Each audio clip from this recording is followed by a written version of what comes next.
ಹೋಗ್ತೈತಿ, ಮಾಡೋಕೆ ಊಟ ಇಲ್ಲ, ಆ ಮಗ ದುಡಿಯೋನಿಲ್ಲ, ಯಾರೂ ಇಲ್ಲ, 15 ಆಗಿದೆ. ಈ ಮೊಬೈಲ್ ಶಾಲೆಯಲ್ಲಿ ನಾನು 12 ವರ್ಷ ಆಗಿ ಕೆಲಸ ಮಾಡಿದ್ದೀನಿ. ಆದರೆ ನಮಗೊಂದು ಪೈಸಾನು ನಮಗೆ ಲಾಭ ಇಲ್ಲ. ನಿಮ್ಗೇನು ಕೆಲಸ ಇದೆ? ನಿಮ್ಗೆ 2 ತಿಂಗಳು ರಜಾ ಇದೆ, ರಜಾ ಅವಧಿಯಲ್ಲಿ ಏನು ಕೆಲಸ ಮಾಡ್ತೀರಾ? ಶಾಲೆಗೆ ಮಕ್ಕಳೇ ಬರಲ್ಲ, ನಿಮ್ಗೇನು ಕೆಲಸ ಅಂತಾರೆ?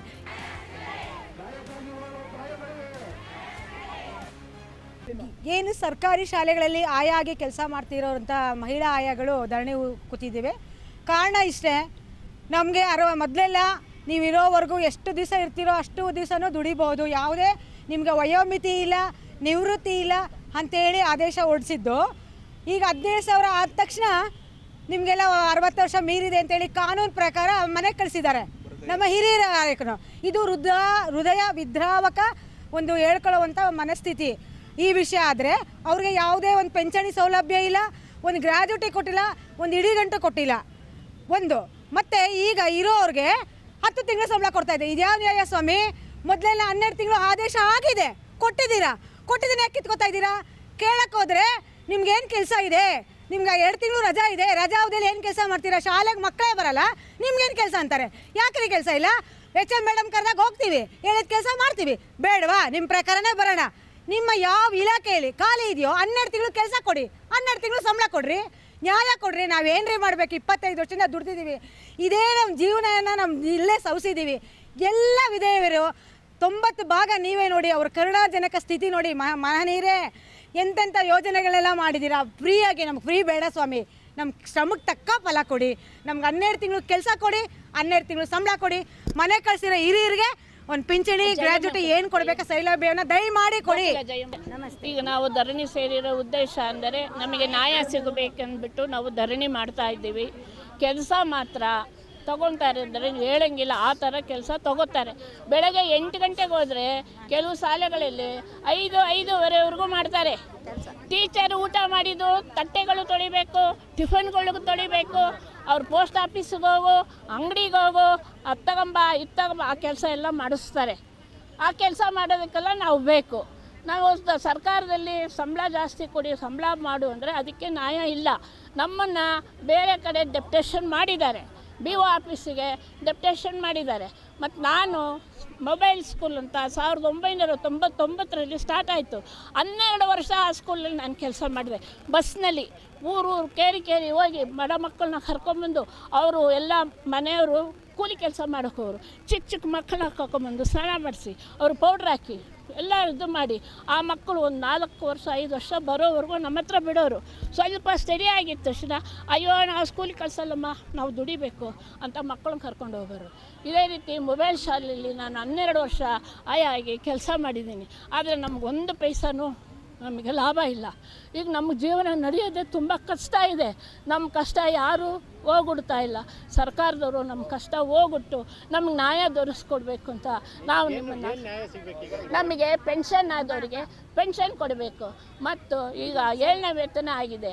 2018ರಲ್ಲಿ ಕನಿಷ್ಠ ವೇತನ ಅಂದ್ಬಿಟ್ಟು ನಮಗೆ ಮಾಡಿಕೊಟ್ರು. ಇದೇ ನಮ್ಮ ಕುಮಾರಸ್ವಾಮಿಯವರು ಮಿನಿಸ್ಟ್ರಾಗಿದ್ದಾಗ ನಮ್ಮ ಅಧ್ಯಕ್ಷರು ರಾಮು ಸಾರ್ ಇದ್ದರು, ಅವರು ಕರ್ಕೊಂಡೋಗಿ ಅವ್ರ ಹತ್ರ ನಾನು ನಮ್ಮ ಅಧ್ಯಕ್ಷರು ಇಬ್ಬರೇ ಹೋಗಿದ್ದೆ. ಅವಾಗ ರಾತ್ರಿ 11 ಗಂಟೆ ಆರ್ಡ್ರ್ ಮಾಡಿಸ್ಬೇಕಾರೆ ಆರ್ಡ್ರ್ ಮಾಡಿಕೊಟ್ಟಿದ್ದೀನಮ್ಮ ನಿನಗೆ ಕುಮಾರಸ್ವಾಮಿ ಹೇಳಿದ್ರು. ಆಮೇಲೆ ಅದು 11,000 ಕಾರ್ಮಿಕ ಇಲಾಖೆಯಲ್ಲಿ 11,000 ಮಾಡಿದರು. ಇವರು ಆರ್ಡ್ರ್ ಏನು ಮಾಡಿದರು, ಕನಿಷ್ಠ ವೇತನ 17,000 ಅಂತ ಮಾಡಿದರು. ನಮಗೆ ಅದು ಹಿಂದೆ 6,000 ಕೊಡ್ತಾಯಿದ್ರು. ಆ 11,000 ಪ್ಲಸ್ 6,000 ಸೇರಿಸಿ 17,000 ಕೊಟ್ಟರು. ಕನಿಷ್ಠ ವೇತನ 17,000 ನಮಗೆ ಕೊಟ್ಟಿಲ್ಲ. ಅದು ಬಂದರೆ ನಮಗೆ 23,000 ಆಗುತ್ತೆ. ಅದನ್ನು ಹೋಗಿ ಕೇಳಿದ್ವಿ, ಅದೆಲ್ಲ ಕೊಡೋಕ್ಕಾಗಲ್ಲಮ್ಮ, ಅದು ಬೇರೆ ಇದು ಬೇರೆ, ನೀವು ಯಾವುದು 23,000 ಕೊಡಬೇಕೀಗ ಅವ್ರ ನ್ಯಾಯದ ಪ್ರಕಾರ. ನೀವೇ ಹೇಳಿ ಈಗ ಕನಿಷ್ಠ ವೇತನ ಮಾಡಿದ ಮೇಲೆ ಕನಿಷ್ಠ ವೇತನ 17,000 ಅಂತ ಆರ್ಡ್ರ್ ಮಾಡಿದ್ದಾರೆ. ಮಾಡಿದ್ಮೇಲೆ 17,000 ಪ್ಲಸ್ ಹಿಂದೆ ಕೊಟ್ಟಿದ್ದು ನಮಗೆ ಸೇರಿಸಿದ್ರೆ 26,000 ಸೇರಿಸಿದ್ರೆ 23,000 ಆಗುತ್ತೆ. ಅವರು 17,000 ಸೇರಿಸಿಲ್ಲ. ಕಾರ್ಮಿಕ ಇಲಾಖೆಯಲ್ಲಿ ಅವಾಗ 11,000 ಮಾಡಿದ್ರು. 11,000 ಪ್ಲಸ್ 6,000 ಸೇರಿಸಿ 17,000 ಕೊಟ್ಟರು.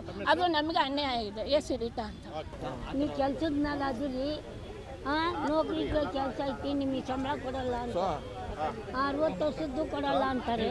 ನಾವು ಜೀವನ ಹೆಂಗೆ ಮಾಡ್ಬೇಕು? ಕೆಲಸದ ಮೇಲೆ ಅದೀರಿ, ನೌಕರಿ ಮೇಲೆ ಅದೀರಿ, ಕೊಡೋದಿಲ್ಲ ಸಂಬಳ ಅಂತಾರೆ. ನಾವು ಹೆಂಗೆ ಜೀವನ ಮಾಡ್ಬೇಕು ಹೇಳಿ?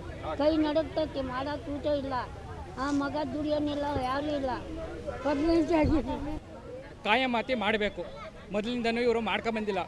ಕೆಲವರು ಇವರು 35 ವರ್ಷ 40 ವರ್ಷ ಗಂಟ ಕೆಲಸ ಮಾಡಿದ್ದಾರೆ. ಇವರು ಬರೀ ಕೈಲಿ ಈಚೆ ಬರ್ತಾರೆ. ಇವರೇ ಗ್ರಾಜ್ಯುಟಿ ಇಲ್ಲ, ಪೆನ್ಷನ್ ಇಲ್ಲ. ಇವರು ಸರ್ಕಾರನೇ ಹೇಳಿತ್ತು ಪೆನ್ಷನಿಗೆ ಕೊಡ್ತೀನಿ, ಗ್ರಾಜ್ಯುಟಿ ಕೊಡ್ತೀನಿ ಅಂತ ಹೇಳಿತ್ತು. ತಿರ್ಗಾ ಇವರೇ ಗ್ರಾಜ್ಯುಟಿ ಕೊಡಲ್ಲ, ಪೆನ್ಷನಿಗೆ ಕೊಡಲ್ಲ ಅಂತ ಇಂಬರಹ ಕೊಟ್ಟರು. ಅವರು ಕೊಡಲ್ಲ ಅಂತ ಈಗ ಅದು ಹೋರಾಟ ಮಾಡ್ತಾಯಿದ್ದು. ಇವ್ರಿಗೆ ಯಾರಿದ್ದಾರೆ? ಯಾರೂ ಇಲ್ಲ. ಇವರಿಗೆ ಈ ಹೋರಾಟದಲ್ಲಿ ಯಾರೂ ಇಲ್ಲ. ಅದಕ್ಕೆ ಇವರಿಗೆ ಆರೋಗ್ಯ ಸಮಯದಲ್ಲಿ ಈಗ BP ಆಗಿರ್ಬೋದು, ಶುಗರ್ ಆಗಿರ್ಬೋದು, ಇದೆಲ್ಲ ಸಮಸ್ಯೆ ಇದೆ.